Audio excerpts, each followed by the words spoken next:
வணக்கம். கலியுக சகுனி நேயர்களே, நாம் இன்னைக்கு என்ன பார்க்க போகிறோம்னா, அதாவது பெரிய பிரச்சனை எங்க, ஏன், எப்படி? அதாவது மனிதர்கள் நிம்மதியாகவே வாழ முடியாத சூழ்நிலைய மக்களால் தேர்ந்தெடுக்கப்பட்ட இந்த அரசுகள் உருவாக்கிக்கிட்டு இருக்காங்க. இந்த அரசுகள்னா நான் இந்தியாவை சொல்லலை, உலகம் உலகம் முழுக்கவே ஒரே சிஸ்டம் தாங்க. மக்கள் பார்த்து தேர்ந்தெடுக்கிறாங்க ஒரு தலைமை பொறுப்பை, அவங்களுக்கு கொடுக்குறாங்க.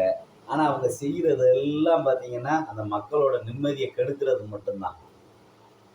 ஒன்று வரியாக போட்டு அந்த மக்களை கொன்றுவாங்க, அப்படி இல்லைன்னா பக்கத்து நாட்டோட சண்டை இழுத்து மொத்தத்தில் கொன்னே போடுவாங்க. இதுதான் நடந்துக்கிட்டு இருக்குது.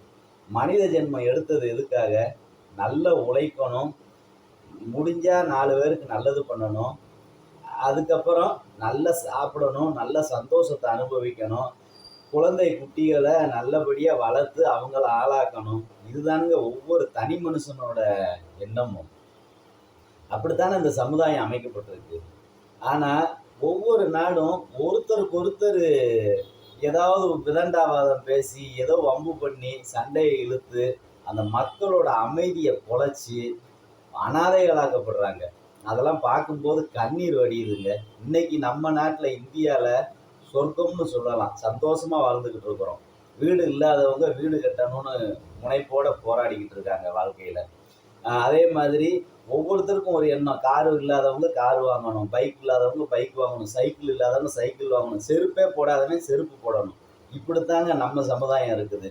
அது ஒவ்வொருத்தரும் முன்னேற்றத்தை நோக்கி அதுக்கான பணியை செஞ்சுக்கிட்டு இருக்கிறோம். ஆனால் சந்தோஷமாக வாழ்ந்துக்கிட்டு இருக்கிறோம். எவ்வளவுதான் அரசாங்கம் வரி போட்டாலும் அதை கெட்டுற தகுதி நமக்கு இருக்குது. கெட்டுறோம், முடியலைன்னா போராடுறோம், அதை சரி பண்ண வைக்கிறோம். நம்ம நாட்டில் இப்படி வாழ்கிறோம். ஆனால் இந்த உக்ரைனில் வாழ்கிறாங்க பாருங்க, ரொம்ப பாவம். உக்ரைனில் பார்த்தீங்கன்னா பெரிய செல்வந்தர்கள்லாம் ஒரு நிமிஷத்தில் ஒரு ஏவுகணையை விட்டு டோட்டலாக காலி பண்ணிடுறாங்க. பாதி பேர் செத்து போயிடுறாங்க. கணக்கு கொஞ்சம் கம்மியாக தான் காட்டுவாங்க. அதுக்கப்புறம் பார்த்தீங்கன்னா எவ்வளவு சொத்து சேதம், அதெல்லாம் உருவாக்க முடியுமா? எந்த அரசாங்கத்தாலையாக கொடுக்க முடியுமா? ஆனால் சர்வ சாதாரணமாக போர் அப்படிங்கிற ஒன்று வச்சுக்கிட்டு அதை செயல்படுத்திக்கிட்டு நான் நினச்சது நடக்கிற வரைக்கும் விட மாட்டேன்னு நடந்துக்கிட்டு இருக்கு. ஒரு வருஷத்தை தாண்டி உக்ரைன் ரஷ்யா போர் அமைதியாக அது ஒரு பக்கம் போய்கிட்டு இருக்கு. இப்போ இன்னொன்று இங்கிட்ட என்ன ஆரம்பிச்சிருச்சுன்னா, இஸ்ரேல் ஹமாஸ், இஸ்ரேல் பாலஸ்தீனம். இங்கே பாருங்க, இந்த பாலஸ்தீனம் அப்படிங்கிறது இதுவும் நம்ம இந்தியா பாகிஸ்தான் மாதிரி ஒரு நூற்றாண்டு கதை அவங்களுக்கும் இருக்கு. இஸ்ரேல் தனி நாடு, ஒன்றும் பெரிய வரலாற்று சிறப்பு பின்னணியெல்லாம் அவங்களுக்கு கிடையாது. அவங்க அங்கே குடி வந்திருக்காங்க. பாலஸ்தீனியர்களுக்கு தான் அது முழுக்க முழுக்க சொந்தமாக இருந்திருக்கு. அப்போ அந்த பாலஸ்தீனியர்கள் கொஞ்சம் அவங்களுக்கு இடம் கொடுத்து இருந்துக்கொண்டு விட்டுருக்காங்க. நம்மக்கிட்ட எப்படி பிரிட்டிஷ்காரங்க வந்தாங்க, பரவாயில்லப்பா இருப்பா வியாபாரம் பண்ணுன்னு விட்டோம். கடைசியில் பார்த்தீங்கன்னா அவன் நம்மளையே ஆதிக்கப்படுத்தி நம்மளையே அடிமைப்படுத்திட்டான். அதே மாதிரி தான் இந்த இஸ்ரேலும் பாலஸ்தீனர்கள்கிட்ட வந்தவங்களுக்கு அவங்க கொஞ்சம் இடம் கொடுத்து செய்யவும் கடைசியில் அவன் அந்த இடத்த பிடிச்சிக்கிட்டு அவங்கள காலி பண்ணி விட்டுட்டு இன்னைக்கு பார்த்தீங்கன்னா நூற்றாண்டு ஒரு 100 வருஷமாக சண்டை போய்கிட்டே தான் இருக்குது. மாற்றி மாற்றி என் இடம் தானே இஸ்ரேல்காரன் சொல்லுவான், பாலஸ்தீனக்காரன் உரிமைக்காக போராடுவான். இப்படியே போய் அடிக்கு ஒருக்க அங்கே மீண்டும் மீண்டும் போர். அந்த மக்கள் நிம்மதியே இழந்துட்டாங்க. எனக்கு விவரம் தெரிஞ்ச காலத்துல இருந்து பார்த்துக்கிட்டு இருக்கிறேன், பாலஸ்தீன மக்கள் ரொம்ப ரொம்ப பாவம் செஞ்ச மக்களாக தான் இருக்கிறாங்க. சண்டைக்கு முடிவே இல்லாமல் போய்கிட்டு இருக்கு. அதுக்கு காரணம் இந்த இஸ்ரேலு ஃபஸ்ட்டு பாலஸ்தீனத்து கூட வம்புழுத்து சண்டை போட்டுக்கிட்டு இருந்தாங்க. இப்போ அடுத்த கட்டம் ஈரான் கூட சண்டைக்கு போயிட்டான். அவங்க நாட்டில் ஒரு தலைவரை கொண்டு பார்த்தீங்கன்னா அது அடுத்து ஈரான் கூட சண்டைக்கு ரெடி ஆகிட்டாரு இஸ்ரேல். இதுக்கு காரணம் இந்த தைரியம் எப்படி வருதுன்னு பார்த்தீங்கன்னா, இந்த பணக்கார நாடுகள் அந்த இஸ்ரேலுக்கு சப்போர்ட்டு. இந்த நேட்டோன்னு ஒரு படையை வச்சுருக்கிறான். அவன் பார்த்தீங்கன்னா உலக அளவில் ஒவ்வொரு நாட்டில் இருந்தும் ஒரு 1000 2000 பணக்கார நாடுகளாக சேர்ந்துக்கிட்டு அவங்க ஒவ்வொரு நாட்டில் இருந்தும் ஒரு 1000 2000 படை வீரர்களை சேர்த்து வச்சுக்கிட்டு நேட்டோ நாங்கள் அவங்க அந்த இதில் உறுப்பினராக இருக்கக்கூடிய பணக்கார நாடுகள், அதில் ஆஸ்திரேலியா, இங்கிலாந்து, அமெரிக்கா, இப்படி வல்லரசுகளாக இருக்குது. அது கூட சேரதான் இந்த உக்ரைன் இருக்கிறது ரஷ்யா பக்கத்தில். ஆனால் இந்த உக்ரைனும் நான் நேட்டோ கூட சேர்ந்துட்டா எனக்கு ரொம்ப சப்போர்ட் இருக்கும்னு ரஷ்யாவை எதிர்க்கிறதுக்கான திட்டம் முழுக்க. அதனால தான் ரஷ்யா 2 தட்டு தட்டி வச்சிருக்கு உக்ரைனை. ஏன்னா நேட்டோ கூட சேர்ந்துட்டா அந்த நேட்டோ ரஷ்யாவை எதிர்க்கும்.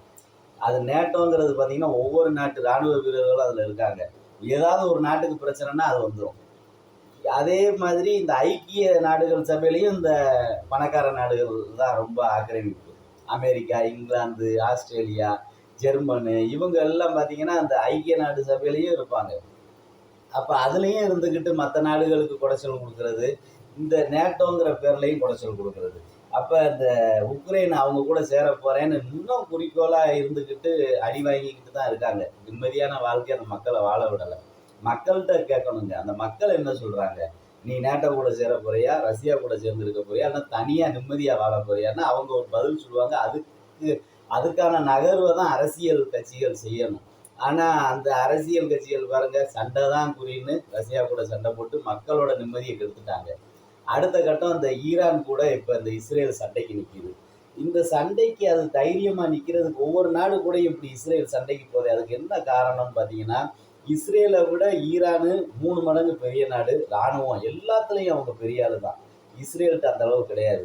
ஆனால் அவங்க இவ்வளோ தைரியமாக சண்டைக்கு வர்றதுக்கு காரணம் இந்த நேட்டோ தான். நேட்டோங்கிறத விட இந்த வளர்ச்சி அடைஞ்ச நாடுகள். அப்போ அந்த நேட்டோ இந்த இஸ்ரேல் விவகாரத்தில் இது வரைக்கும் உள்ளே வரல. அப்படி வந்திருந்தா இது உலக யுத்தமாக மாறுறதுக்கு வாய்ப்பு இருக்குது. ஆனால் அது உள்ளே வராததால் இவங்க மறைமுகமாக உதவி பண்ணுறாங்க இஸ்ரேலுக்கு. தேவையான ஆயுதங்கள், பணம் எல்லாம் கொடுத்து நீ சண்டை போடு யாரு கூடனாலும் அப்படிங்கிற மாதிரி. அப்போ என்னங்க, இது மனிதர்கள் வாழக்கூடிய ஒரு பூமி தானே. அந்த மனிதர்கள் அவங்கவுங்க வாழ்க்கையை சந்தோஷமாக வாழ்ந்துட்டு போகக்கூடாதா? இதில் இந்த அரசியல் உள்ள கொண்டு நாட்டுக்கு நாடு சண்டையை இழுத்து விட்டு ஒவ்வொரு பணக்கார நாடும் வேடிக்கை பார்க்குது. ஏழை நாடுகள் அடிச்சுட்டு செத்துக்கிட்டு இருக்கு. இந்த உண்மைக்கே இது தவறான போக்கு. ஐநா சபைன்னு ஒன்று இருக்குது, அது பேசாமல் வாயை மூடிக்கிட்டு கணக்கு மட்டும் எடுத்துக்கிட்டு இருக்குன்னு நினைக்கிறேன். எத்தனை பேர் இன்னைக்கு செத்தான், நேற்று எத்தனை பேர் செத்தான், அந்த மாதிரி கணக்கு எடுத்துக்கிட்டு இருக்காங்க. ஐநாங்கிறதுங்க எல்லாத்தையும் கட்டுப்படுத்தணும். வல்லரசாக இருந்தானே, வளரும் நாடாக இருந்தானே, ஏழை நாடாக இருந்தானே, எல்லா நாட்டையும் கட்டுப்படுத்துகிற முழு அதிகாரம் ஐநா கிட்ட இருக்கணும். இருந்தால் மட்டும்தான் அந்த உலகம் அமைதியாக நகரும். ஆனால் இப்படி இந்த இஸ்ரேல் செய்கிற இந்த விஷயம் அநேகமாக இந்த 3ஆம் தேதி ஒரு தலைவரை கொண்டுட்டாங்க. ஹமாஸ் அவங்க நாட்டு தலைவரை ஈரானில் வச்சு கொண்டுட்டாங்க. அப்போ அடுத்து ஈரான் அடிக்கிறதுக்கு ரெடி ஆகிக்கிட்டு இருக்கு. இப்படி சண்டைகள் போய்கிட்டே இருந்துச்சுன்னா அதுக்கு தீர்வு கிடைக்காதுங்க. ஈரான், பாலஸ்தீனம் இவங்கெல்லாம் பார்த்தீங்கன்னா அரபு கண்ட்ரி, அரேபிய நாடுகளை சேர்ந்த இது ஒரு கூட்டமைப்பு இருக்குது. இவங்க இவங்களுக்குள்ளேயும் ஒற்றுமைங்கிறது ரொம்ப கம்மிங்க. இப்போ இந்த அளவுக்கு சண்டை நடக்கு. இதில் ஈரான் மட்டும்தான் பாலஸ்தீனத்துக்கு சப்போர்ட்டாக பேசிக்கிட்டு இருக்கு. மித்த நாடுகள் சும்மா வார்த்தை அளவில் பேசுகிறாங்க. ஒட்டு மொத்தமாக சேர்ந்து குரல் கொடுத்தாங்கன்னா எந்த ஒரு வல்லரசும் அதுக்கு அடிபணிஞ்சு தான் ஆகணும். ஆனால் இவங்க இந்தியா பார்த்தீங்கன்னா, இந்தியா 2 சைடும் சமாதானப்படுத்தும்.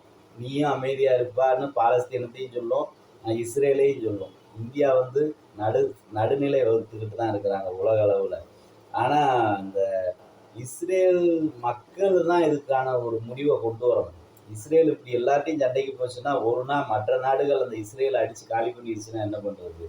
அப்போ அந்த மக்கள் இது மாதிரி போருக்கான வழிமுறையை அவங்க வழிவகுத்து போகிறத அந்த அரசியல் கட்சிகளை தடுக்கணும். அந்த நித்யான் யாகுங்கிற ஒரு அங்கே இருக்க அதிபர், அந்த சண்டைக்கெல்லாம் காரணம் அவர் தான்.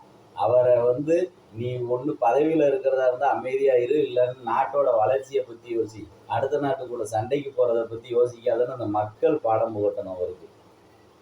இப்போ பார்த்தீங்கன்னா அந்த போர் அப்படிங்கிற ஒரு சின்ன விஷயம் எவ்வளவு இழப்பு, சொத்துக்கள் அழிஞ்சு போச்சு. அதை இன்னொருக்க மீட்டு அதை உருவாக்குறதுக்கு பல ஆண்டுகள் ஆகும். அதுக்குள்ளே பாதி பேர் ஆயுசையும் முடிஞ்சு போயிடும். குழந்தைகள் எவ்வளோ பேரோட கல்வி கெட்டு போகுது. அப்போ இதோட பாதிப்பு அடுத்த நூற்றாண்டில் வரும்லங்க. கல்வி இல்லாத குழந்தைகள், ஊட்டச்சத்து குறைபாடாக இருக்கக்கூடிய குழந்தைகள், சரியான உணவு கிடைக்கல, குடிக்க தண்ணி கிடைக்கல, இப்படி பல பிரச்சனைகள் இருக்குது. உண்மையாக நான் மக்கள் சார்பாக என்ன கேட்குறேன்னா, மக்கள் அமைதியாக வாழ்கிறதுக்கு தான் அந்த அரசியல் கட்சிகள் நடவடிக்கை எடுக்கணுமே தவிர இன்னொரு நாட்டு கூட போய் மோதி அதனால் மக்கள் எல்லாம் இழக்கிறதுக்கு உயிரிழக்கிறதுக்கு காரணமாகிறதுக்கு அரசியல் கட்சிகள் தேவையே இல்லை. இது பழைய மாதிரியே அவங்கவங்க ராஜ்யம் பண்ணி வாழ்ந்துட்டு போயிடலாம். மக்களோட நல்ல அமைதியான வாழ்க்கைக்கு யோசிங்க, மக்களோட சந்தோஷத்துக்கு யோசிங்க. முடிஞ்சால் மக்களுக்கு வரி போடுறத குறைச்சி அவங்களோட சம்பாதிக்கிற பணத்தை அவங்களே சாப்பிட விடுங்க. அதுலேயும் வரியை போட்டு பிடிச்சி எடுத்து இந்த அரசுகள் வாழ்க்கை நடத்திக்கிட்டு இருக்குது. இதில் போருன்னு ஒன்று கொண்டு வந்து டோட்டலாக காலி பண்ணிக்கிட்டு இருக்குது. ஒரு சிலரோட கருத்துக்களுக்காக ஒட்டுமொத்த சமுதாயமும் கஷ்டப்படணுங்கிறது அவசியம் இல்லை. உலக நாடுகளை அமைதியாக வாழ வைங்க. அதாவது இயற்கையாக இறப்பு வந்தால் ஏற்றுக்கலாங்க. சுனாமி வந்துச்சு பரவாயில்ல, நிலச்சரிவு நடக்குது பரவாயில்ல, பூகம்பம் வருது பரவாயில்ல, இயற்கை என்னன்னாலும் கொடுக்கட்டும் ஏற்றுக்கிறோம். ஆனால் செயற்கையாக ஒரு போரை உருவாக்கி மக்களை அழிக்கிறீங்க பாருங்க, இதெல்லாம் ஏற்றுக்கொள்ளவே முடியாது. என்னைக்கும் போருக்கு எதிரானவர்கள் தான் நாம் அதனால பேச்சுவார்த்தை மூலம் தீர்வு காணணும். பாலஸ்தீனத்துக்கும் இஸ்ரேல் எல்லா நாட்டுக்குமே அமைதி தேவைப்படுதுங்க. எல்லா நாட்டிலையும் மக்கள் தானே வாழ்கிறாங்க. அப்போ அங்கே அமைதியை நிலைநாட்ட என்ன தேவையோ அதுக்கான முயற்சிகளை அந்த தலைவர்கள் எடுக்கணும் அப்படிங்கிறதான் நம்மளோட எண்ணம். நன்றி, வணக்கம்.